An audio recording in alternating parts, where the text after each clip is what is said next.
Hello, everyone. Welcome to Cybersecurity Matters. Joining me, as always, is my co-host, Mr. Dominic Vogel. Dominic, who do we have in the virtual hot seat for this episode? This week we have Scott Madsen. He's the CEO of Cingo Solutions. He's based in Utah. I don't think I've ever spoken with anyone from Utah before, so I think it's going to be a really fun convo. Yeah, I'm looking forward to it. So we will bring Scott in, and we will be right back. Scott, thanks so much for joining us this morning. Thanks for having me. Appreciate it. Awesome. So I read a little bit about you, and the one thing that stood out to me is that you are golf averse, and that's a man after my own heart because although I love golf courses, I'm terrible at golfing, so I just don't do it. So we have that. I always joke with people. I say I like old cars, and I'll go to the racetrack with them anytime, but I can only suck at so many things at once. I can't add golf to that list. It's already a crowded list. Awesome. So tell us your story. How did you get into the cybersecurity business? What's your background? So my background, I'm an entrepreneur. I'm a partner with three of my brothers, which is super weird for a lot of people, but it's something that we've been in investment together for 20 years now. Worked together basically our whole lives, and so we started a tech firm where we mostly did web design and some just regular managed IT type work, MSP type work. In 2012, we ended up getting a client who was in financial services, and they had just a totally different threat landscape than anything that we'd ever dealt with. We went out and tried to find a solution for them, somebody that we could partner with, or somebody that could kind of add some depth to what our current offering was, and there was just no one out there who could meet the regulatory standard that they were required to hit. And so it kind of put us on the spot where we had to get a lot more involved in trying to find solutions that dealt with a high threat level regulatory landscape. And that's where our entry into cybersecurity happened. We've always been more kind of on the compliance side, but kind of through the years of managing or doing work for financial institutions, we now do work for pharmaceutical companies. We do work for DoD registered subcontractors. Anybody in professional services, just people who have really high value data. That's kind of what our solution ends up protecting. So, It sounds like you come from a family of business people and entrepreneurs, so you seem to have that in your blood.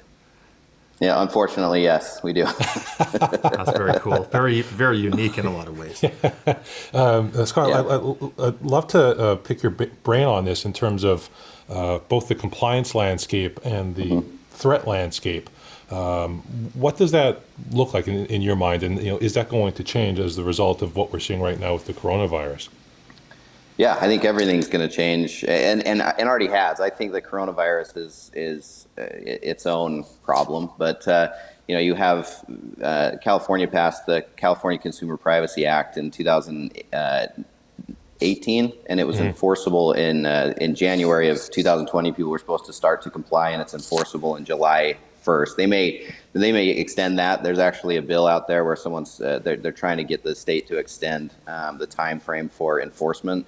But basically, it's an extraordinarily rigid set of protection requirements that companies have to undertake in modifying.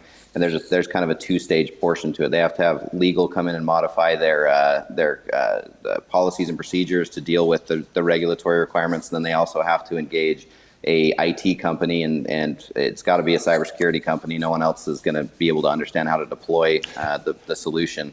But they have to engage either training with their current staff or hiring a company like ours in order to meet the regulatory requirement. You have the same law or similar laws on the books right now, and it's in the state Senate for Washington State. You've got New York has a CISO law. I think that this is going to beyond just the standard compliance stuff. I think that data privacy is going to become its own compliance nightmare that I think we're all just going to have to adapt to and deal with. Luckily, there are companies like ours. There's a few other companies that deal with the intersection of compliance and cybersecurity. But unless you have somebody who's used to dealing with that framework, it's going to be pretty difficult for people to make that adaptation.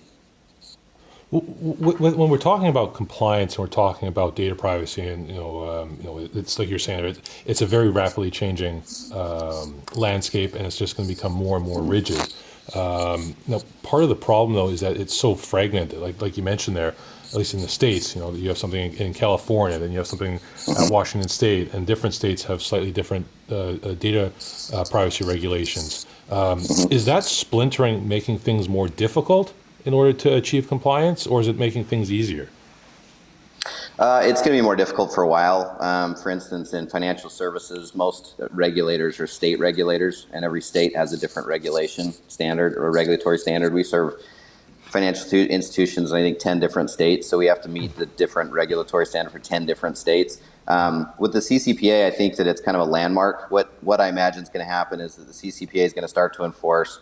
A company is going to say, we're going to challenge this enforcement, or they're going to sue the state. It's going to go to the Supreme Court. They're going to have to make a decision. But I think that overall, California is going to kind of create kind of a black eye federal government, because they haven't taken the precautionary measures to make sure that people are securing people's data. So I think it's going to kind of be a domino effect, where we're going to actually have some legislation come down federally. I think it's going to get to the point where that's necessary. And honestly, it's been necessary for a really long time. This is something that's been happening for years and years and years. And we've just, unfortunately, as a society, it's something we're so uninformed about and undereducated on the threats and the risks that are out there, that just getting people up to where they can converse on, about what the threats are with their company, how they need to address training for employees, things that are as simple as just like what's an everyday etiquette for an employee dealing with phishing emails or spear phishing emails. It's something we really have to do a better job of training our people and adapting to. Absolutely. So Scott, getting into the nitty gritty, I mean, the laws are there for a reason, and it's so encouraging to see the progression here. What would you say are the top one or two threats that you're seeing out there and you're seeing with your clients that you're helping them with? So most threats that are actually successful happen because of employee error. It's just a fact. I mean, you can, we deploy a solution that's really broad. We're probably have one of the most broad solutions in the industry right now. We cover literally, Cingo is a Latin word for surround and protect, and that's the attitude that we take toward looking at cybersecurity. We don't just do your endpoint security. We don't just do your network. We do every single part of your business and try to get integrated into every part of your business that's necessary. And so employees are the big high risk area. And so one thing that we do is we offer a training program that's just a part of our service, where we teach employees about how to recognize risks, about spear phishing and phishing emails, about how to recognize them, and then we send them kind of dummy emails to see if they fall for it, and the people who fall for it need additional training. But we try to make sure that there's something in place that's doing kind of residual or long-term training for employees. The rest of it, I just think it's getting cheaper and cheaper to try and hack people. As a hacker, I think the net benefits are getting so great that a lot more people are looking at it. Last year in 2019, for the first time in organized crime, cyber theft actually revenued more than drug trafficking and human trafficking, which is just astonishing. Yeah. And so it's something that we kind of have to take a deeper look, because these aren't just people trying to get a credit card number here and there. This is institutionalized crime that we have to really start taking a lot more seriously. And I think, for instance, right now, with people working remotely with the coronavirus, it's created kind of a really interesting dynamic where you have people who typically are working in a secure environment. Most companies pay for pen testing. They're taking the precautionary measures. But the minute they send somebody home, even if they're working on a secure VPN, they're still working on a network that you've never done pen testing on. You have no idea, unfortunately, and it's mostly, when I go to my friend's house and I have to get on their Wi-Fi, I ask them what the Wi-Fi password is, and they're like, oh, it's written on the back of the modem. That shouldn't be a thing. You should always change your passwords. You should not just use factory settings for anything. And I think that it's putting us in a really interesting position. There was an Inc. article that came out this morning about how it's kind of created a bit of a milieu for cybercrime to go after people who are working at home who just don't know any better. And I think right now, there's this old saying that says, when the rabbit starts a crying, the fox comes a running, but not to help.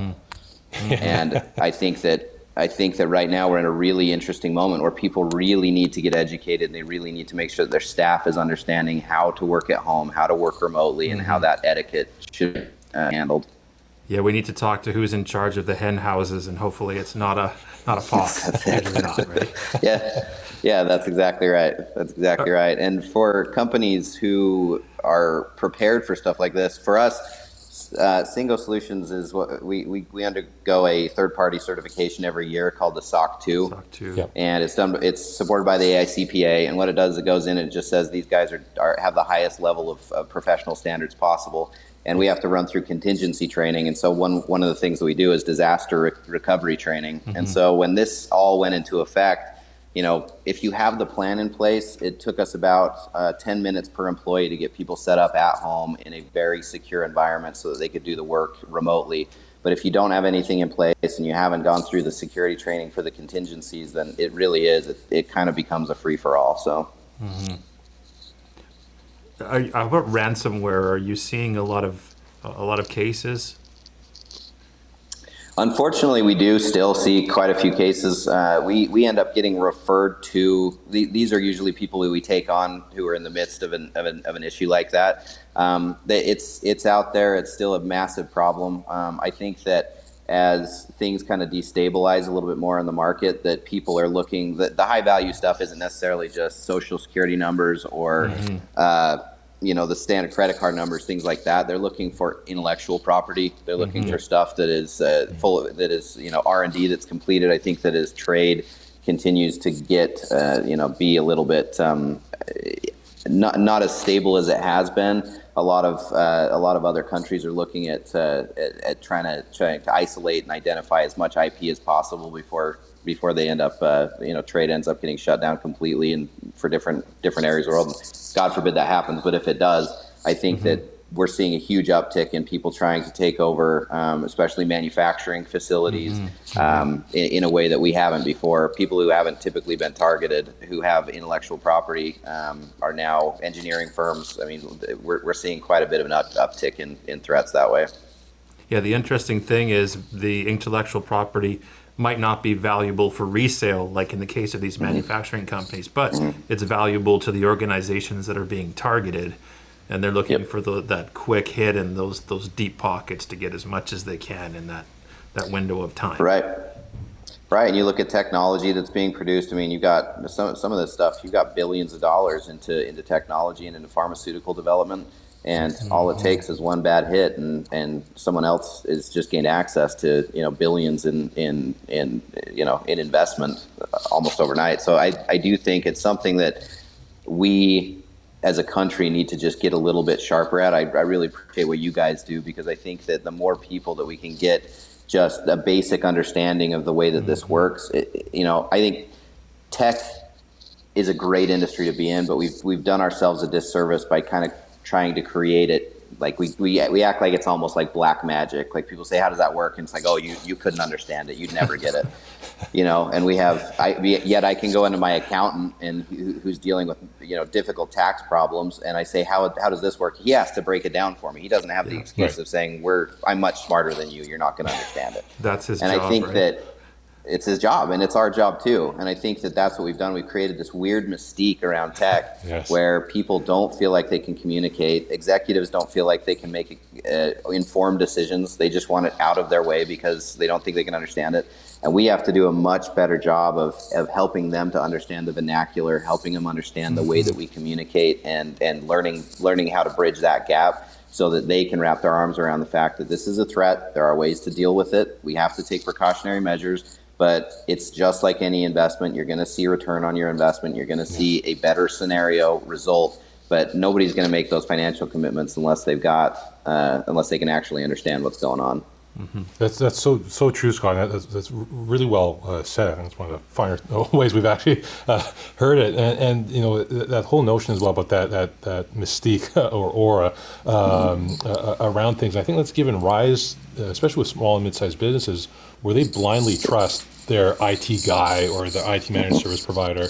And if you ask them, who's handling cybersecurity? How's cyber risk handled? They're like, oh, that IT owns that. IT's dealing with that. What are some ways that we can start breaking down those barriers or breaking down those perceptions?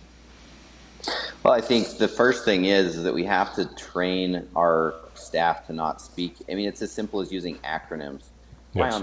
Why on earth, when you look at it, when we say www, that's a 9-syllable way to say World Wide Web, which is 3 syllables. Why do we do these things to ourselves? It doesn't make any sense. But we do it because we like people to be lost in translation. We like to be the authority. And for us, we want to sound smart. one thing that that's it. And one thing we reinforce here a lot is, especially with our people, is these people who own businesses, who run businesses, who are making these discretionary decisions every day, for you to treat them like they're an idiot is a massive mistake. They're smart. They are where they are because they've earned it.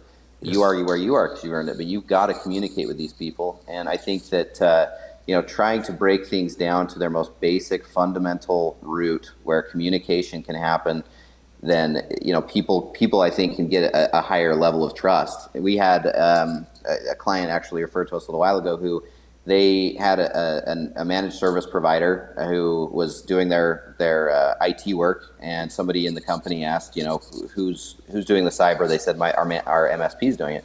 So they ended up calling us because they had a computer that was acting up, and we got there and we said, how long has it been doing this? So like 45 days. There were 3 viruses on that computer, and it was an accounting firm that was just pulling data all day, every day. And they'd had a ticket into the MSP for 46 days, hadn't been dealt with. And it's just a different mentality. When you work in cybersecurity, when that is your highest function, you have to be responsive, because every second that threat exists, they're pulling data. Every second that threat exists means they're getting deeper into the company, and they're at greater risk. And it's kind of, again, it's an education thing to say not all MSPs do cyber, and not all cyber companies actually do the managed services like Cingo does.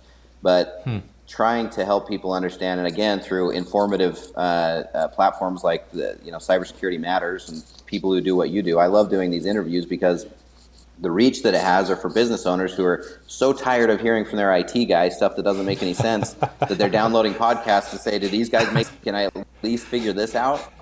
And again, it makes, if we can communicate, then executives are armed with what they need to go out and make decisions on a budgetary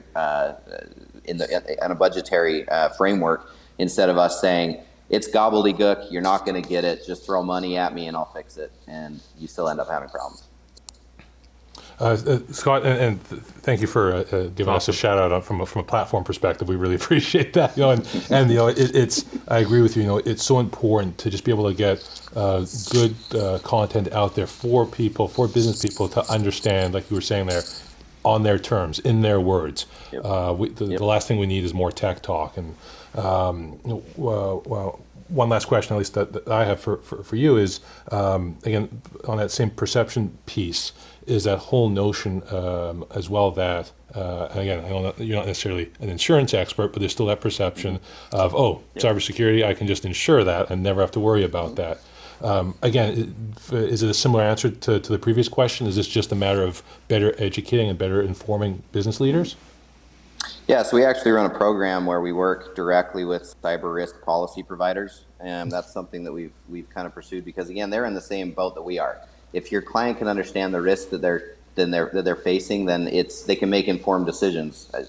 When insurance agents are trying to upsell cyber risk policies, and the people don't understand what they're facing, it's impossible. We have the same problem, because again, it's an understanding thing.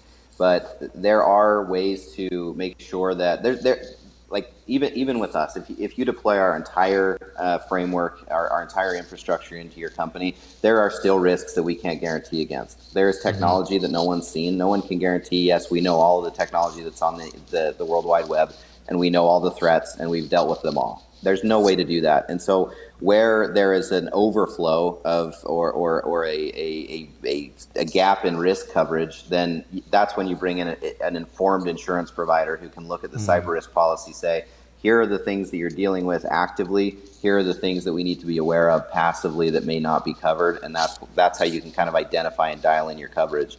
The big problem is people go and buy these kind of broad policies, and then they actually end up don't covering really specific applications like ransomware or an employee theft kind of situation. They would look at that and say that terminates the policy. Yeah, I think that the mistakes that are made is that they start with risk transfer instead of starting with identifying the risks and then reducing the risks. So that's a big thing. And another thing is that there are certain cyber risks that insurance cannot actually cover.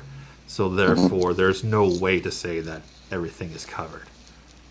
No, there's not. And I think that a lot of this stuff is just, a way that I kind of, it's kind of a dumb analogy, but it works in the Pacific Northwest because it happens up there. But it's what we usually say is if you're getting chased by a bear, you don't have to be faster than the bear. You just got to be faster than the guy next to you.